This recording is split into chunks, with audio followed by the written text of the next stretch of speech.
ইসলাম তো রসহীন ধর্ম না রে ভাই, সবকিছুই আছে এখানে। আসলে আমরা জানি না বলে আমরা মনে করি যে এখানে কোনো বিনোদনই নাই, তাই না? এই গান বাজনা না করলে কি হয়, মন শান্তি হয়, এরকম একটা ভাব। যদি আপনি কোরআনের ভিতর ঢুকে যান, আপনার হৃদয়ে এমন নূর আসবে, এমন তৃপ্তি আসবে যে ওগুলো আপনার শুনতে ইচ্ছা করবে না, আপনি কান বন্ধ করে ফেলবেন, নিজেই বলতেই হবে না।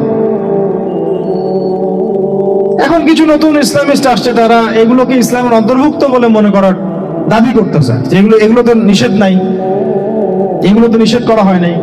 কতটুকু জানেন ইসলাম সম্পর্কে? না জেনে কেন কথা বলেন?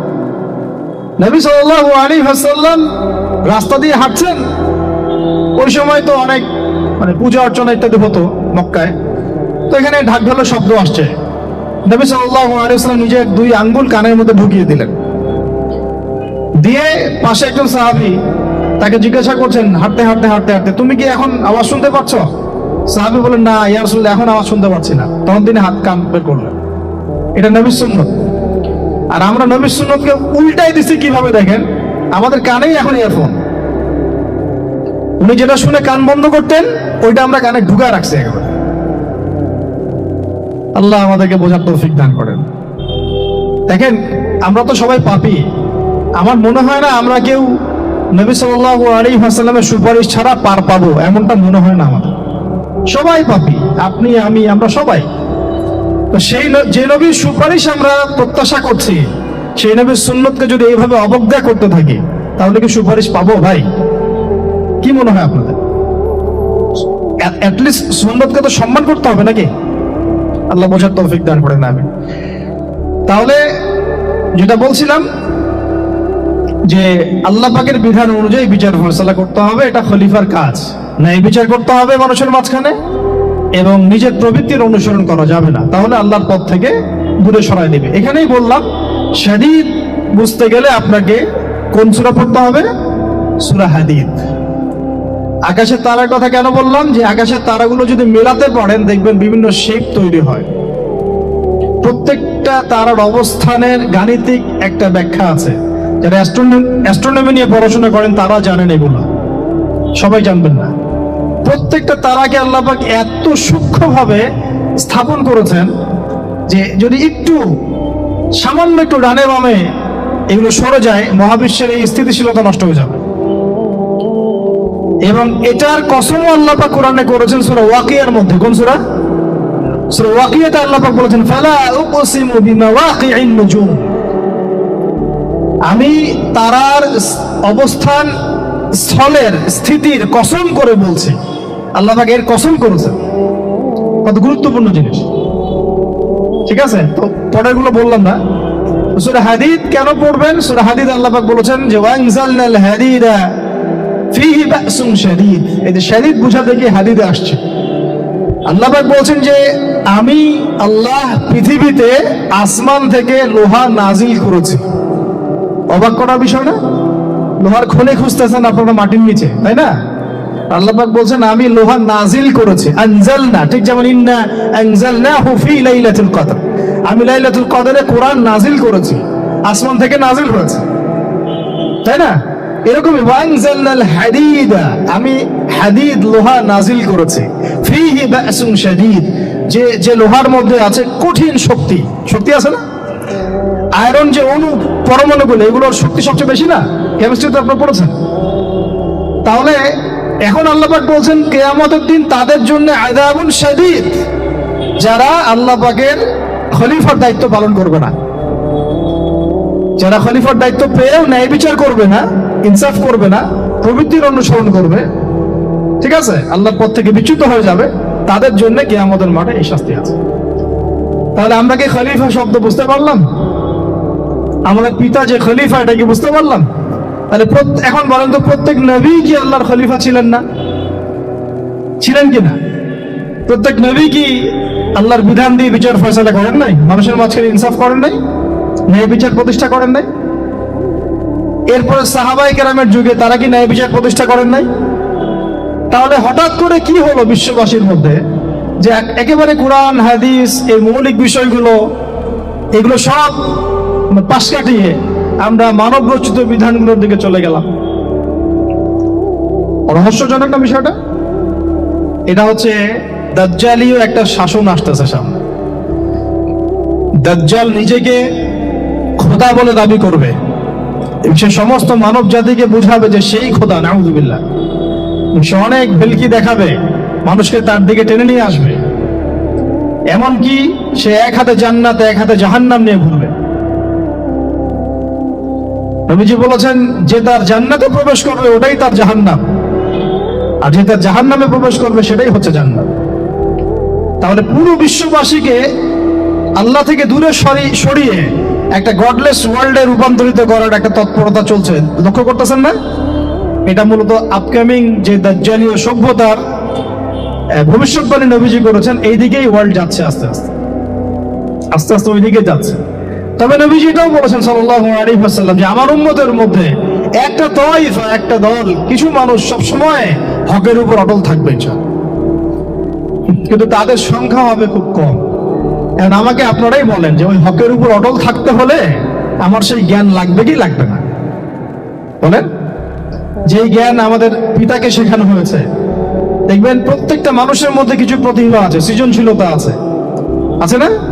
একটা বুদ্ধিদীপ্ত একটা তাড়না মানুষের ভিতরে কাজ করে। এটা কোত্থেকে আসছে জানেন? আমাদের পিতার ডিএনএ থেকে আসছে। আমাদের পিতার ডিএনএ থেকে। আমরা কিন্তু সবাই তার সন্তান। এরপরে পৃথিবীতে মানুষ পাপাচারে যখন লিপ্ত হলো প্রচন্ড রকম, তখন নূহ আলাইহিস সালামকে আল্লাহ পাক পাঠান এবং তিনি প্রায় 950 বছর দাওয়াতের কাজ করলেন। 40টা বা 80টা পরিবার ইসলাম কবুল করলো। তখন আল্লাহ পাক এই মুমিনদেরকে বাদ দিয়ে সবাইকে গারাত করে দিলেন, ধ্বংস করে দিলেন। মানে আমরা যারা পৃথিবীতে এখন বেঁচে আছি, যে আপনি আমি, আপনাদের নাম আমি জানি না, আমরা যারা বেঁচে আছি, আমরা কিন্তু কোনো না কোনো ভাবে ওই 40 বা 80 পরিবারের সন্তান। আমরা আত্মীয়, কিন্তু আমরা সবাই কিন্তু আত্মীয়, জানেন? 40টা বা 80টা পরিবার বাদ দিয়ে বাকি সব মানুষকে আল্লাহ পাক ধ্বংস করে দিয়েছিলেন নূহ আলাইহিস সালামের মহাপ্লাবনে। ঘটনা জানেন না? 40 বা 80টা পরিবারকে বাদ দিয়ে বাকি সবাইকে আল্লাহ পাক ধ্বংস করেছেন ওই মহাপ্লাবনে। তাহলে এখন এই বিশ্বে যত মানুষ আছে তারা কয়টা পরিবারের সন্তান? ওই 40-80। আমরা কোনো না কোনো ভাবে একে অপরের আত্মীয় হই।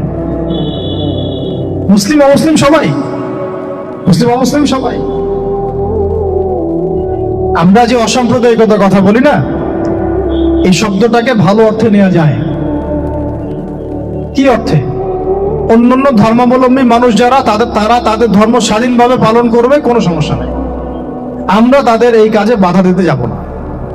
একইভাবে আমরা আমাদের ধর্ম স্বাধীনভাবে পালন করব, তারা এখানে কোনো বাধা দিতে পারবে না। সিম্পল। তারা তাদের উৎসব তাদের মতো পালন করবে, আমরা আমাদের উৎসব আমাদের মতো পালন করব। না আমি মূর্তি পাহারা দিতে যাব, আর না আমি মূর্তি ভাঙতে যাব। সিম্পল। আমি পাহারাও দিতে যাব না, ভাঙতেও যাব। সিম্পল। আমরা কি কুরবানিতে তাদেরকে বলতে পারবো ভাই আসেন আমার বাসায় দাওয়াত খান? এটা হয় কখনো? লাকুম দীনুকুম ওয়ালিয়া দিন। আপনাদের দিন আপনাদের, আমাদের দিন আমার। সিম্পল। এই অর্থ ঠিক আছে, কিন্তু সব ধর্ম মিলে যে নতুন ধর্ম বানানোর চেষ্টা করা হচ্ছে বাংলাদেশে, এটা ঠিক নাই। এটা শুভঙ্করের ফাঁকি। সব ধর্ম মিলে নতুন ধর্ম করার কোনো সুযোগ নাই। আমরা সবাই এক পরিবারের সন্তান। এখন আমাকে বলেন, নূহ আলাইহিস সালামের একটা ছেলে ছিল, নাম জানেন? কি নাম বলেন? কে? না না, মাশাআল্লাহ। কয় ছেলে ছিল তার? হ্যাঁ না, মূলত 4জন সন্তান থেকে বড় বড় 4টা গোত্র সৃষ্টি হচ্ছে। শাম এক সন্তানের নাম কি? এটাকে কেন্দ্র করে এই যে কন্টিনেন্টে, পুরো আরাবিয়ান কন্টিনেন্টে যত মানুষ, তার বংশধর। ঠিক আছে? হাম, একটা সন্তানের নাম হাম। এখান থেকে আফ্রিকার যে কালো কালো মানুষগুলো সব তাদের বংশধর। একটা হচ্ছে ইয়াফাস, ইউরোপিয়ান যারা সাদা চামড়া, সব এদের বংশধর। আরেকটা যে কেনা। এই ছেলেটা কি বলেছিল? বাবা ডাকছে, নৌকায় আসো তাড়াতাড়ি, নৌকায় আসো তাড়াতাড়ি, না হলে আজকে আল্লাহ পাক আযাব দিয়ে ধ্বংস করে দিবেন। সে নবীর সন্তান হওয়ার পরেও আল্লাহ প্রদত্ত ওহীর জ্ঞানকে মূল্যায়ন না করার কারণে ধ্বংস হয়ে গেল। আর ওই 40টা বা 80টা পরিবার নাজাত পেল কিভাবে? আল্লাহর পক্ষ থেকে নাজিলকৃত ওহীর জ্ঞানকে প্রাধান্য দিয়ে আনুগত্য করে। তাহলে কোন জ্ঞানকে আমরা প্রাধান্য দিব ভাই? আমি বলছি না যে আমরা দুনিয়াবি জ্ঞানগুলোকে শিখবো না, ওই প্রসঙ্গে আমি একটু পরে আসছি যে আমরা শিখবো এবং কিভাবে শিখবো, কতটুকু শিখবো। আগে এই অংশটুকু শেষ করি। ঠিক একইভাবে আপনারা কি আদ জাতির নাম জানেন? আদ, সামুদ। ওই যে সৌদি আরব এখন যেখানে লাইন বানাচ্ছে, লাইন প্রজেক্ট, ওই আলোলা বলে, আলোলা লাইন প্রজেক্ট বানাচ্ছে, দেখবেন অনলাইনে। ওই জায়গা দিয়ে নবী সাল্লাল্লাহু আলাইহি ওয়াসাল্লাম তাবুক যুদ্ধের সময় গিয়েছিলেন। যাওয়ার সময় তিনি বলেছিলেন, তোমরা মাথা নিচু করে কান্নাকাটি করতে করতে এখান থেকে অতিক্রম করো। সাহাবীরা মাথার উপর কাপড় দিয়ে কান্নাকাটি করতে করতে জায়গাটা পার করেছেন, কারণ ওই জায়গায় সামুদ জাতি ছিল যাদেরকে ধ্বংস করা হয়েছে। ওটা হচ্ছে এখন পর্যটন স্পট। সুবহানাল্লাহ। একদম from the very beginning till the last day of judgement প্রত্যেকটা কথা লাউহে মাহফুজে লেখা আছে। এমনকি আপনার কার সাথে বিয়ে হবে সেটাও,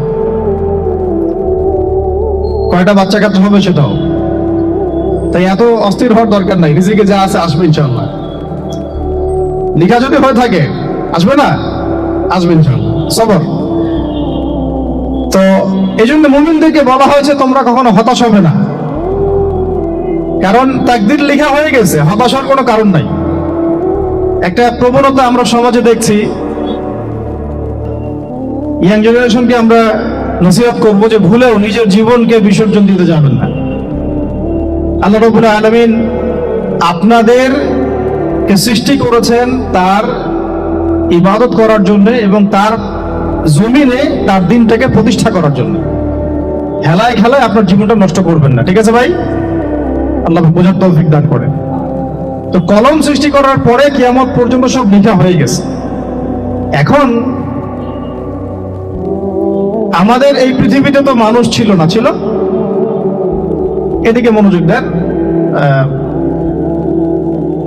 এই পৃথিবীতে কি আগে মানুষ ছিল? এই পৃথিবীতে আগে কি ছিল তাহলে বলেন? হ্যাঁ, মাশাআল্লাহ। এই পৃথিবীতে আগে কি ছিল? এখন ওরা নাই। সবার সাথেই কিন্তু একটা করে আছে, কমপক্ষে কয়টা করে? সবার সাথে কমপক্ষে একটা করে।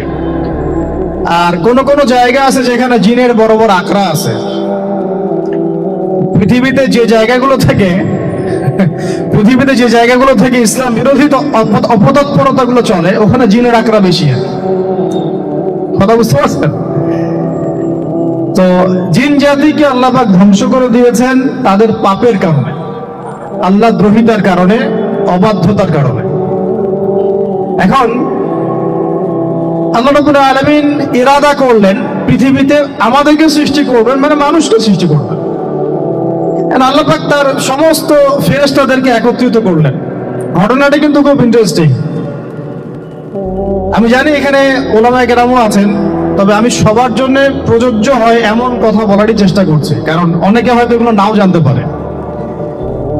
তো আল্লাহ পাকের ভাষায় আমি যদি বলি, আল্লাহ রাব্বুল আলামিন বলছেন, বা'দা আউযু বিল্লাহি মিনাশ শাইতানির রাজীম, ওয়াইয ক্বালা রাব্বুকা লিল মালায়েকা ইন্নী জাইলুন ফিল আরদি খলিফা। হে নবী মুহাম্মদ সাল্লাল্লাহু আলাইহি ওয়াসাল্লাম, তুমি স্মরণ করো সেই সময়ের কথা যখন আল্লাহ তোমার রব সমস্ত ফেরেশতাদেরকে ডেকে বলেছিলেন যে ইন্নী জাইলুন ফিল আরদি খলিফা, আমি জমিনে মানে পৃথিবীতে আমার খলিফা পাঠাতে চাই। কি পাঠাতে চাই? আরো জোরে বলেন। আল্লাহ পাক বলেননি পৃথিবীতে মানুষ পাঠাতে চাই, পৃথিবীতে নতুন কোন মাখলুক পাঠাতে চাই। আমাদেরকে আল্লাহ পাক সম্মানের শব্দে সম্মানিত করেছেন, বিশেষায়িত করেছেন। আমাদেরকে বলেছেন আমরা আল্লাহর খলিফা, আমরা আল্লাহর খলিফা। এখন আমরা আল্লাহর খলিফা, কিন্তু পৃথিবীতে মানুষ খিলাফা শব্দ সহ্য করতে পারে না। হ্যাঁ, কি অদ্ভুত না? এটা কোরআনে কি শেষের দিকে আছে না প্রথম দিকে আছে? সূরা বাকারার একদম শুরুর দিকে 3টা 4টা 5টা পৃষ্ঠা উল্টালে দেখবেন এই একটা আছে। তো কোরআন তাহলে শুরু থেকে কখনো খুলেও দেখেনি সে ব্যক্তি। প্রমাণ হলো এটা যে খুলেও দেখে না, অথবা দেখলেও সে এড়িয়ে গেছে। আল্লাহ পাক আমাদেরকে বললেন যে পৃথিবীতে আমি আমার খলিফা পাঠাতে চাই। তাহলে আদম আলাইহিস সালামকে আল্লাহ পাক মুহাব্বতের শব্দে, সম্মানের শব্দে বিশেষায়িত করলেন কি বলে? সুবহানাল্লাহ, সুবহানাল্লাহ। আর খলিফা কাকে বলে এটা আমি আপনাদেরকে বোঝাচ্ছি একটা দোয়া থেকে, একটা দোয়া থেকে। এই যে গাড়িতে করে আমরা বাসা থেকে আসলাম বা যখন কোনো সফরে যাই, আমরা একটা দোয়া পড়ি, সুবহানাল্লাযী সাখখারা লানা হাযা ওয়া মা কুননা লাহু মুকরিনিন ওয়া ইন্না ইলা রাব্বিনা লামুনকালিবুন। এতটুকু তো পড়ি নাকি ভাই? এগুলো পড়তে হবে। ওই মনে এসেছি শুধু লেকচার শোনার জন্য না, ছবি তোলার জন্য না। আজকে জীবনটা পরিবর্তন করার নিয়ত করে যাইতে হবে, ঠিক আছে ভাই? বই প্রকাশ করা, ছাপানো, বিক্রি করা, লেখা, এর চেয়ে বড় কথা আমার জীবনটা ইলমের আলোয় আলোকিত করা। আমি বই লিখলাম ধরেন একটা, আমার মধ্যে সেই আমল নাই, লাভ নাই। লাভ আছে? আমি বই ছাপাইছি 100, 200, 500, 1000, আমি নিজেই আমল করি না, হবে? আগে আমল, আমল জরুরি। ইলমের সাথে আমলটা খুব বেশি জরুরি। আলেম তাকেই বলা হয় যে ইলম অনুযায়ী আমল কর। আল্লাহ পাক বলেন লিমা তাকুলুনা মা লা তাফআলুন, তোমরা এমন কাজ, এমন কথা কেন বলো যে আমল নিজেরাই করো না? কাবুরা মাকতান ইনদাল্লাহ আন তাকুলু মা লা তাফআলুন, আল্লাহর কাছে সবচেয়ে গর্হিত একটা অপরাধ, তোমরা একটা কথা বলবা কিন্তু আমল করবে না। তো দোয়াটা মুখস্থ করবেন। এই দোয়ার নিচে একটা অংশ আছে, আল্লাহুম্মা আনতা সাহিবু বিস-সাফারি। আমার কথাটা শুনেন, খলিফার অর্থটা বুঝেন। অনেকে তো অনেকভাবে ব্যাখ্যা করে আর কি। আল্লাহুম্মা আনতা সাহিবু ফিস-সাফারি, আল্লাহ তুমি এই সফরে আমার সাথী। সফরে বের হওয়ার সময় দোয়া পড়ছি আমরা, আল্লাহুম্মা আনতা সাহিবু ফিস-সাফারি, আল্লাহ তুমি এই সফরে আমার সাথী। ওয়াল খলিফাতু ফিল আহলি ওয়া মালি, আল্লাহ আমি তো বাসায় নাই, আমার বাসার আহাল মালের খলিফা হচ্ছে তুমি আল্লাহ। তাহলে খলিফা শব্দটি কি বুঝলেন? আল্লাহ আমার বাসার আহাল মালের খলিফা মানে কি? আমার স্থলাভিষিক্ত তুমি আল্লাহ। আমি ওখানে নাই বাসায়, আমি সফরে বের হয়ে গেছে। আমার স্ত্রী, আমার সন্তান, আমার মাল, আমার জান, এগুলোর দায়িত্ব তোমার, তুমি খলিফা। কত চমৎকার দোয়া! তাহলে পৃথিবীতে আমি আমার খলিফা পাঠাতে চাচ্ছি, তার অর্থ কি? আল্লাহ রাব্বুল আলামিন এই পৃথিবীতে আমাদেরকে তার প্রতিনিধি বানিয়েছেন। সুবহানাল্লাহ, সুবহানাল্লাহ। তাহলে আমরা নিজেদের আত্মপরিচয় ভুলে গেলাম যে আমরা আল্লাহর প্রতিনিধি পৃথিবীতে, তাই না? আমরা এখন আব্রাহাম লিঙ্কনের পূজা করতেছি। আব্রাহাম লিঙ্কনের পূজা তো বুঝেন না আপনারা, এটা হচ্ছে ওই যে সকল ডেমোক্রেসির পূজা। আল্লাহ পাক বলছেন ওয়াল্লামা আদামাল আসমাআ কুল্লাহা, আল্লাহ বলছেন আমি আদমকে এই মহাবিশ্বের যত নাম আছে, নাম, নাউন্স, ইসম, সব শিক্ষা দিয়েছি। সুবহানাল্লাহ। এই মহাবিশ্বের যত নাউন্স, নাম, এখানে ইসম শব্দের অর্থ কিন্তু জ্ঞান। ইসম মানে কি? এখানে জ্ঞান। মহাবিশ্বের যে জ্ঞানগুলো আছে, এই জ্ঞানগুলো আল্লাহ পাক আমাদের আদি পিতাকে শিক্ষা দিয়েছেন। আমাদের আদি পিতাকে আল্লাহ নিজে শিক্ষা দিয়েছেন। সৃষ্টিগতভাবে আমরা জ্ঞানী ছিলাম না, আল্লাহ পাক আমাদেরকে জ্ঞান শিক্ষা দিয়েছেন। আমরা ফিলোসফির বইগুলো খুললে দেখবেন ওখানে বুদ্ধিবাদ নামে একটা মতবাদ আছে। মানে তারা বলে যে মানুষ সৃষ্টিগতভাবেই একজন বুদ্ধিদীপ্ত প্রাণী। এটা ভুল কনসেপ্ট। সৃষ্টিগতভাবে আমাদের মধ্যে জ্ঞান ছিল না, আল্লাহ পাক আমাদেরকে জ্ঞান শিক্ষা দিয়েছেন। কথা বুঝতে পারছেন? একটা মতবাদ তাদের আছে অভিজ্ঞতাবাদ, মানে মানুষ অভিজ্ঞতা থেকেই শিখে। আরেকটা আছে সমন্বয় মতবাদ, আপনারা তো এগুলো অনেকে পড়েছেন হয়তো। এর বাইরে যে একটা মতবাদ আছে যে আল্লাহ পক্ষ থেকে ওহী ভিত্তিক মানুষ জ্ঞান শিখে, এই মতবাদ কোন দার্শনিকের বইয়ে স্থান পেল না। কি আফসোস, কি আফসোস! অথচ মুসলিম ঘরে দার্শনিক তারা। আমরাও পড়েছি ভাই 4 বছর এই কারণে গেলে। কি আফসোস! আল্লাহ পাকের ওহীর পক্ষ থেকে যে জ্ঞান আসতে পারে, এইটা কনসেপ্টই নাই। অথচ এখানে কোরআনে আল্লাহ পাক বলছেন ওয়াল্লামা আদামাল আসমাআ কুল্লাহা, আমি আল্লাহ আদমকে সমস্ত নাম শিক্ষা দিয়েছি। সুবহানাল্লাহ। এরপরে এই যে জ্ঞান আদম আলাইহিস সালামকে আল্লাহ পাক শিক্ষা দিলেন, এর ফলশ্রুতিতেই আল্লাহ পাক বললেন যে ওয়াইয কুল্না লিল মালায়েকা উসজুদু লি আদম, হে ফেরেশতারা তোমরা এখন আদমকে সিজদা করো। কি ফেরেশতাদেরকে দিয়ে আল্লাহ পাক আমাদের পিতাকে সিজদা করালেন কিসের মানদণ্ডে? কিসের কারণে? জ্ঞানের কারণে ফেরেশতাদেরকে আল্লাহ পাক বললেন যে এই নামগুলো বলে দাও তো তোমরা। তারা বলতে পারলো না, তারা বললো লা ইলম আল্লাহুম্মা লা ইলমা লানা ইল্লা মা আল্লামতানা, আল্লাহ আমাদের তো সেই জ্ঞান নাই, শুধু ওইটুকু জ্ঞান আছে যা আপনি আমাদেরকে শিখিয়েছেন। তখন আল্লাহ পাক বলেছিলেন যে আমি যা জানি তোমরা তা জানো না, আমি কি বলি নাই যে আমি আসমান জমিনের গায়েবের সব খবর জানি? তখন আল্লাহ বললেন যে তোমরা সবাই সিজদা করো আদমকে। তাহলে আমাদের পিতাকে খলিফা করা হলো, জ্ঞান শেখানো হলো, আল্লাহ পাক নিজে শেখালেন, ফেরেশতার মণ্ডলীদের দিয়ে সিজদা পর্যন্ত করালেন। কিসের মানদণ্ডে? আরো আসতে বলেন, জ্ঞানের মানদণ্ডে। এখন যদি আমরা একটু প্রশ্ন ছুড়ে দেই নিজ নিজ বিবেকে, আমরা কি সেই ওহীর 10টা সূরাও শিখেছি? 10টা পারা কি পড়া হয়েছে কখনো? 10টা সূরারও কি অর্থ জানি? অনেকে তো 10টা আয়াতের অর্থ জানি না। আমরা কি সেই ওহীর 10টা হাদিস শিখেছি? তাহলে আমরা কোথায় সম্মান খুঁজতেছি? পশ্চিমাদের কাছে? বলেন। সত্যি সবচেয়ে আফসোস লাগে আমার একটা জিনিস, যে মুসলিমরা আমরা এখন আমাদের আত্মপরিচয় ভুলে যাচ্ছি, আর আল্লাহ পাক আমাদেরকে যেখানে সম্মান রেখেছেন ওইখানে সম্মান না খুঁজে আমরা অন্যের দাসত্বের সম্মান খুঁজতেছি। আল্লাহ আমাদেরকে বোঝার তৌফিক দান করেন। এটা অজ্ঞতার কারণে হচ্ছে। আমাদের কাজ তাদেরকে সচেতন করা বা তাদেরকে মেসেজ পৌঁছে দেয়া। আমরা উগ্র পন্থা অবলম্বন করব, আমরা হিকমার সাথে প্রজ্ঞার সাথে মানুষকে বোঝানোর চেষ্টা করব, এগুলো বোঝানোর অংশ। এখন আচ্ছা, আরেকটা কথা আপনাদেরকে বলি, একটা কথা আমি মাঝখানে মিস হয়ে গেছে। এই যে আল্লাহ পাক আমাদেরকে খলিফা করে পাঠিয়েছেন, খলিফার কাজ কি? প্রশ্ন না?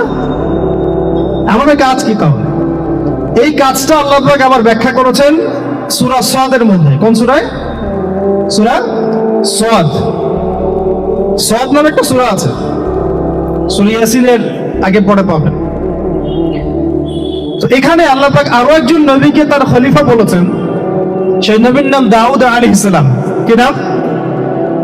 আর দাউদ আলাইহিস সালাম কিন্তু এই জেরুজালেম থেকে, যেখানে এখন ওই জায়নিস্টরা বোম্বিং করে আর কি, নিরীহ মুসলিমদেরকে হত্যা করে বিগত 70 বছর থেকে, ওই জেরুজালেম থেকে কিন্তু দাউদ আলাইহিস সালাম বিশ্ব শাসন করেছিলেন। তার পরবর্তীতে তার সন্তান সুলাইমান আলাইহিস সালামও কিন্তু ওখান থেকেই বিশ্ব শাসন করেছিলেন। আর এখনকার বনু ইসরাইল দাবিদার এই জায়নিস্টরা, তারাও কিন্তু ওই ফিকিরি করছে, ওখান থেকে তারা বিশ্ব শাসন করতে চায় এবং তারা মনে করে তাদের একজন মাসিহ আসবে, সেই মাসিহ আসলে তারা বিশ্ব শাসন করবে। আমরা সেই মাসিহের নাম জানি মাসিহুদ দাজ্জাল। কি নাম? এই দাজ্জালকে ওরা ওদের সত্য মাসিহ মনে করে, আমরা জানি হচ্ছে মিথ্যা ভণ্ড প্রতারক মাসিহ, অথচ ওরা মনে করে এটা হচ্ছে সত্য মাসিহ। এই জায়গায় তারা ধোঁকা খাচ্ছে। অথচ সত্য মাসিহ হচ্ছেন ঈসা আলাইহিস সালাম, যিনি আবার শেষ জামানায় আসবেন এবং তার হাতেই এই মাসিহুদ দাজ্জাল মারা যাবে এবং তারপরে পুরো বিশ্বে আবার ওই খেলাফা কায়েম হবে। ওই যে খলিফা, ওটা সারা বিশ্বে কায়েম হবে। এই টাউন হলও বাদ যাবে না ইনশাআল্লাহ। এটা মানুষ মানতে চাচ্ছে না, কিন্তু মানুষ না মানলে কি? আল্লাহ পাকের নকশায় সব আঁকা আছে কখন কি হবে। কে কে কল্পনা করেছিল যে আজকে আপনারা বসে এখানে দিনের আলোচনা করবেন? হ্যাঁ, কল্পনা করা যায় তো? যে শব্দগুলো আপনারা বলছেন এগুলো বললেই তো নাই গায়ে, এখন বলছেন। কেউ কি কল্পনা করেছিল যে হঠাৎ করে এমন একটা সময় চলে আসতে পারে? কেউ কিন্তু কল্পনা করে না, আল্লাহ পাকের নকশায় ছিল। এখানে আমাদের একটা আফসোসের কথা, এখানে মাস্টারমাইন্ড আল্লাহ রাব্বুল আলামিন। প্রকৃত মাস্টারমাইন্ড কে? আমরা ক্রেডিট নেওয়ার প্রতিযোগিতায় ব্যস্ত হয়ে আছি এখন, কার কত ক্রেডিট নেওয়া যায়। এখানে একক ক্রেডিট পাওয়ার যোগ্য কেউ না, সমস্ত ক্রেডিট কার? আল্লাহ রাব্বুল আলামিন। এটা আল্লাহর সাথে গাদ্দারি করতে যায় না, তাহলে ভুলে যাও। কারণ আমি বারবার বলেছি আপনাদেরকে, কোরআন থেকে একটা শিক্ষা আমরা শিখেছি, একটা কওম যখন মাজলুম থাকে, দুর্বল মাজলুম জুলুমের শিকার হচ্ছে, আল্লাহ পাক সেই কওমটাকে বাঁচান, কোনো না কোনো একজন ত্রাণকর্তাকে পাঠান, কোনো একটা সূরাতে আল্লাহ পাক সেই কওমকে বাঁচায় দেন।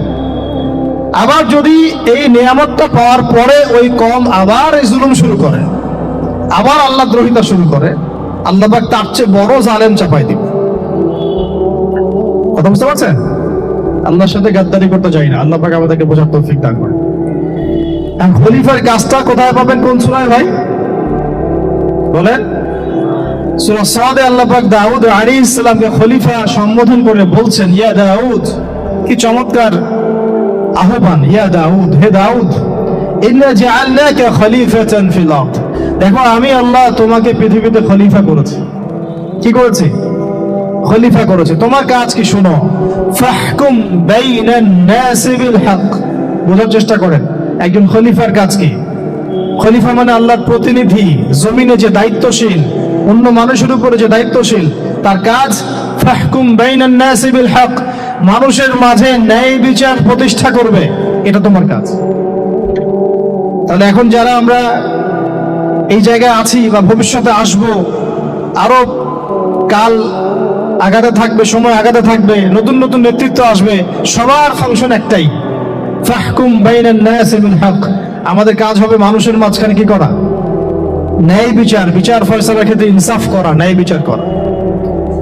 তো ন্যায় বিচার তো এখন জাদুঘরে আছে নাকি? হ্যাঁ, কোন কোন ক্ষেত্রে আমরা চাই না যে ন্যায় বিচার জাদুঘরে যাক, আমরা চাই আবারও ন্যায় এবং সাম্যের সমাজ প্রতিষ্ঠা হোক। ইনশাআল্লাহ এরপর থেকে আমরা কোনো অন্যায় সহ্য করব না। ইনশাআল্লাহ এরপর থেকে আমরা কোনো জল্লাদতন্ত্র কায়েম করতে দিব না। আমাদের যা আছে তাই নিয়ে প্রতিবাদ হবে ইনশাআল্লাহ। কারণ এখনকার প্রজন্ম প্রতিবাদের ভাষা বুঝে। এখন যদি আপনারা আবার সেই প্রাচীন জুলুমের তন্ত্রে মন্ত্রে ফিরে যান, তাহলে আল্লাহর গজব চলে আসবে, বড় গজব। তো খলিফার কাজ কি ভাই? কি কাজ বললাম বলেন? মানুষের মাঝখানে ন্যায় বিচার প্রতিষ্ঠা করা। আচ্ছা, আরো আছে, আয়াত শেষ হয় নাই। আল্লাহ পাক বলছেন, ওয়ালা তাত্তাবিউল হাওয়া, ন্যায় বিচার করতে গিয়ে নিজের দাসত্ব মানে প্রবৃত্তির অনুসরণ করো না। ন্যায় বিচার করতে গিয়ে নিজের প্রবৃত্তির অনুসরণ করো না, মন গড়া বিধানের অনুসরণ করো না। আমার মামা, আমার চাচা, আমার খালু পার করে দিও না। প্রবৃত্তির অনুসরণ মানে কি? মন যাচাই তাই করো না। ন্যায় বিচার করতে গিয়ে আল্লাহ পাকের বিধান মেনে চলো। কারণ সূরা মাইদাতে আল্লাহ পাক বলেছেন, আয়াত নাম্বার 44, 45, 47, ওয়ামান লাম ইয়াহকুম বিমা আনজালাল্লাহ ফাউলাইকা হুমুল কাফিরুন, যারা আল্লাহ পাকের হুকুম অনুযায়ী বিচার ফয়সালা করে না, তারা কাফির। 45-এ গিয়ে আল্লাহ বলছেন, ওয়ামান লাম ইয়াহকুম বিমা আনজালাল্লাহ ফাউলাইকা হুমুল ফাসিকুন, যারা আল্লাহ পাকের বিধান অনুযায়ী বিচার ফয়সালা করে না, এরা ফাসিক, পাপাচারী। 47 নম্বর আয়াতে গিয়ে আবার বলছেন, ওয়ামান লাম ইয়াহকুম বিমা আনজালাল্লাহ ফাউলাইকা হুমুজ জালিমুন, যারা আল্লাহর হুকুম বিধান অনুযায়ী বিচার ফয়সালা করে না, এরা জালেম। তো কাফিরও বলেছেন আল্লাহ, ফাসিকও বলেছেন, জালেমও বলেছেন। তাহলে বিচার ফয়সালা করার ক্ষেত্রে আল্লাহ পাকের বিধানকে সর্বোচ্চ অগ্রাধিকার দিতে হবে, নিজের প্রবৃত্তির অনুসরণ করা যাবে না। যদি করে তাহলে কি হবে? ইউদিল্লাকা আন সাবিলিল্লাহ, তাহলে এটা তোমাকে আল্লাহর রাস্তা থেকে সরায় নিয়ে যাবে। এর ফলে কি হবে?